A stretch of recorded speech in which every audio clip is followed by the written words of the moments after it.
Vous voulez communiquer avec votre animal, mais vous ne savez pas exactement comment démarrer. Dans cette vidéo, nous allons voir les 5 clés essentielles pour pratiquer la communication animale. Ces 5 clés vont vous permettre de démarrer sereinement et de réussir vos premières communications. Nous verrons également quels exercices pratiques vont vous permettre d'assimiler ces 5 clés. Et en bonus, à la fin de cette vidéo, nous verrons quels sont les 3 freins à une communication efficace. Je suis Corinne et bienvenue dans le monde subtil des animaux.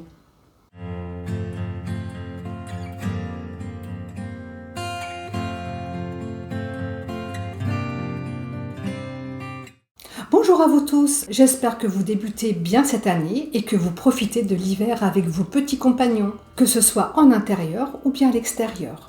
Aujourd'hui, nous allons parler des 5 clés qui vont vous permettre de pratiquer la communication animale de manière efficace et surtout sereine. La communication animale, c'est une discipline formidable, accessible à tout le monde, même aux enfants à partir de 8 ans. Mais comme toutes les activités, cela demande de savoir certaines choses essentielles. La première clé essentielle pour la communication animale, c'est de se mettre à l'écoute, c'est-à-dire se mettre en mode alpha. Une communication, c'est dans les deux sens. Vous allez parler à l'animal et l'animal va vous répondre par l'intermédiaire de vos sens. Pour pouvoir recevoir ce que l'animal veut vous transmettre, il est essentiel d'être dans un état physique et psychique qui va vous permettre de recevoir ces messages. Si de notre côté, nous allons transmettre un message à l'animal par la pensée, l'animal va nous répondre en stimulant nos sens par des images, des émotions, des sensations, des goûts, des odeurs ou des ressentis. Si votre mental fait trop de bruit, si vous avez des préoccupations ou des douleurs physiques, ou bien si vos sens sont accaparés par des stimuli extérieurs, vous aurez beaucoup de mal à vous mettre en mode alpha et donc à vous mettre à l'écoute de votre compagnon. Il existe des outils qui vont nous permettre d'atteindre ce mode alpha. Le premier outil est la méditation d'ancrage. La méditation d'ancrage est une séance de relaxation qui va vous permettre d'une part de relâcher toutes les tensions dans votre corps physique et d'autre part de vous ancrer physiquement et spirituellement à la terre en prenant conscience des points de contact de votre corps avec le sol ou l'élément sur lequel vous vous trouvez. Vous trouverez en commentaire de cette vidéo le lien vers ma vidéo de préparation à la communication animale, qui comporte une méditation d'ancrage spécialement pensée pour vous mettre en mode alpha. Cette méditation va vous permettre de vous ancrer davantage et de vous connecter à la terre et à l'instant présent. Le second outil vous permettant de vous mettre parfaitement à l'écoute est la cohérence cardiaque. C'est une méthode de gestion du stress et de l'anxiété basée sur le contrôle de la respiration. C'est un exercice très simple à mettre en place. Il faut pour cela suivre la règle du 3-6-5. 3 fois par jour, 6 respirations par minute, pendant 5 minutes. Il existe pour cela des applications gratuites telles que Respire Relax, sur laquelle visualiser une bille qui monte et qui descend vous aidera à garder un rythme respiratoire parfait. Je vous encourage donc à pratiquer quelques minutes de cohérence cardiaque avant d'entrer en communication avec un animal.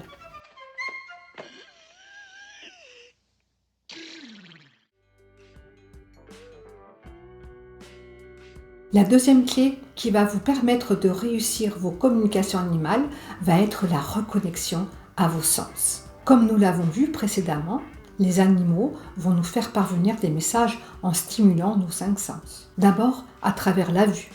Vous verrez des images qui donnent des informations précises, le lieu de vie, de promenade d'un animal ou un humain. Ensuite, à travers l'ouïe. Vous entendrez l'animal nous communiquer des informations sur lui, sur son humain ou bien sur la personne qui communique avec lui, c'est-à-dire vous. À travers le toucher, peut-être ressentirez-vous une légère différence de sensibilité à la pression, aux vibrations et à la température, aux extrémités de vos doigts par exemple. Enfin, à travers l'odorat et le goût. Ces 2 sens sont fortement liés aux émotions et à la mémoire. C'est ce qui pourrait expliquer pourquoi les odeurs et le goût peuvent évoquer des émotions et des souvenirs de manière plus forte que les images ou les sons.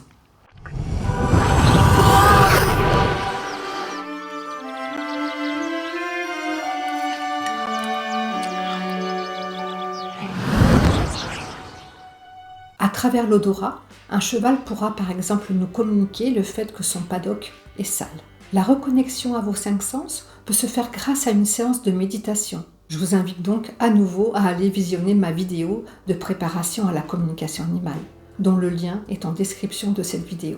Dans celle-ci, vous serez guidé pour passer en mode alpha et vous reconnecter à vos sens. Je vous invite d'ailleurs également à vous abonner à ma chaîne YouTube, si ça n'est pas déjà fait, et activer la cloche pour ne rien manquer des prochaines vidéos.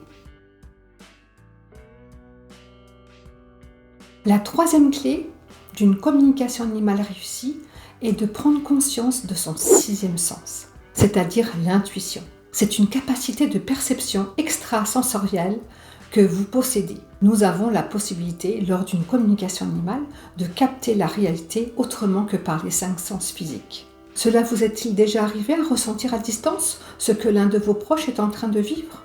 Ou bien de savoir que quelque chose se passe sans arriver à définir exactement pourquoi? Utiliser son 6e sens, c'est communiquer par télépathie, avoir un flash sur l'avenir. C'est voir des images, échanger à distance, entrer en communication à travers une photo, un prénom, une date de naissance. C'est penser la même chose au même moment. C'est une sorte d'aide à la décision qui, en un clin d'œil, vous apporte la solution que nous cherchions depuis des jours, voire des années. C'est le fameux Eureka, j'ai trouvé! Prendre conscience que ce 6e sens existe et surtout que vous êtes capable de vous en servir vous permettra de parfaitement réussir vos communications. Pour prendre conscience de ce 6e sens, il faut avoir foi en vous, ce qui nous amène directement à la 4e clé, qui est la confiance en soi.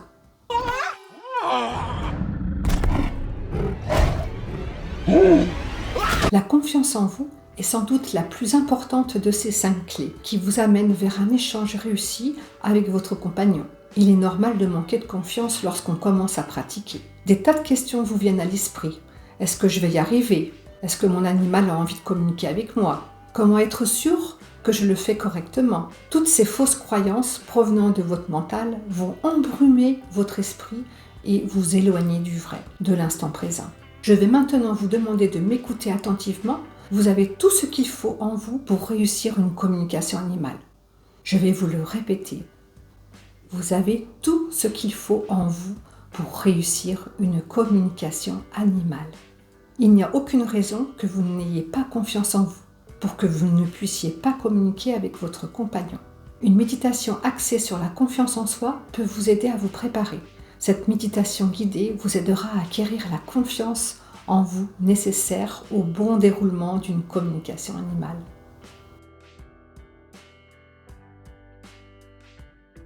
La 5e et dernière des clés pour une communication réussie est la bonne gestion des émotions.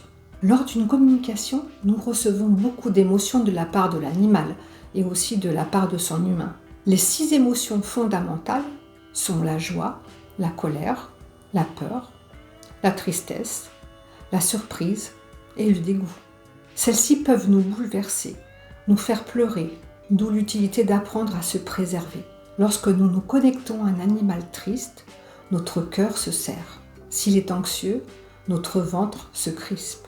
Chacun est capable de ressentir l'émotion que traverse l'animal au moment où l'on se connecte à lui, mais il ne faut pas se laisser envahir par celle-ci. La canalisation de ces émotions se fait en 4 étapes. La première, c'est de reconnaître ces émotions et les accepter. C'est sans surprise la première étape de l'intelligence émotionnelle. La deuxième étape, c'est exprimer ces émotions lorsque vous êtes seul. Pratiquez la méthode du tigre, du docteur Taille Chaleur. Criez très fort, hurlez, tirez la langue, faites le tigre, l'ours.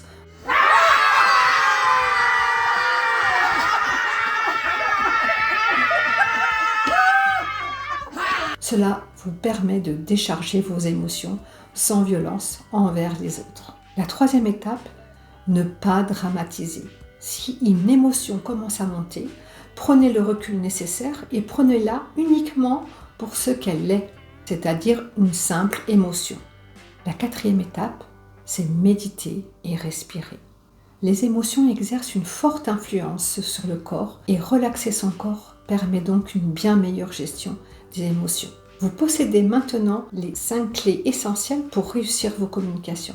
Tout se passera très bien, j'en suis convaincue, car sachez-le, vous avez tout ce qu'il faut en vous pour réussir. Si vous souhaitez aller plus loin en vous perfectionnant durant un stage de communication animale, je vous invite à visiter mon site internet sur lequel vous trouverez toutes les informations sur les prochains stages. Ces stages sont l'occasion d'apprendre et de partager de manière conviviale et amusante. Nous allons à présent voir quels sont les 3 freins à une communication animale réussie et comment éviter de tomber dans ces 3 pièges. La première est le mental et plus précisément l'ego. Ne faites pas une fixette sur la communication. Plus vous aurez envie de vous connecter et moins vous y arriverez. L'ego ne pense qu'aux résultats. Lâchez prise en évitant de vouloir tout contrôler à tout prix et en prenant conscience qu'il est impossible de tout prévoir ni d'avoir la main sur tout. Vivez le moment présent. N'attendez rien. C'est en lâchant prise que le résultat arrivera. Ayez confiance en la vie. La deuxième chose, c'est les émotions négatives. Elles peuvent également être un frein. Ces émotions négatives, telles que l'anxiété, la peur, la colère, montent en vous sous forme de pensées en je ne suis pas capable de, je ne vois pas de réponse, je ne vois rien, je n'y arrive pas, mais les autres y arrivent. Toutes ces émotions négatives surviennent à cause de fausses croyances de l'ego. Acceptez qu'elles soient là et laissez-les simplement passer. Comme nous l'avons vu précédemment, faites-vous confiance. Enfin, le troisième frein à une bonne communication animale est la précipitation. Sachez prendre votre temps. Fermez, moustache, je suis en retard. Comme nous l'avons dit, la communication s'effectue dans les 2 sens. Si l'animal n'est pas prêt à communiquer, laissez-lui prendre le temps de l'être. Si vous-même vous sentez que ce n'est pas le bon moment pour une com, laissez-vous du temps. Commencez toujours par une communication en ayant pris le temps de vous relaxer. Merci beaucoup pour votre présence et votre confiance qui me permettent de vous offrir toujours plus de vidéos passionnantes sur nos amis les animaux. Vos retours sont très importants. C'est pourquoi je vous invite à mettre en commentaire ce qui, selon vous, pourrait être amélioré dans ces vidéos. Je vous invite également à venir visiter mon site internet www.lemondesubtildecorinne.com sur lequel vous trouverez toutes les informations nécessaires sur la communication animale, les soins énergétiques et la radiesthésie. Vous pourrez également prendre rendez-vous pour une communication à distance. Je vous dis à bientôt pour une nouvelle vidéo et pourquoi pas une rencontre avec vos petits compagnons.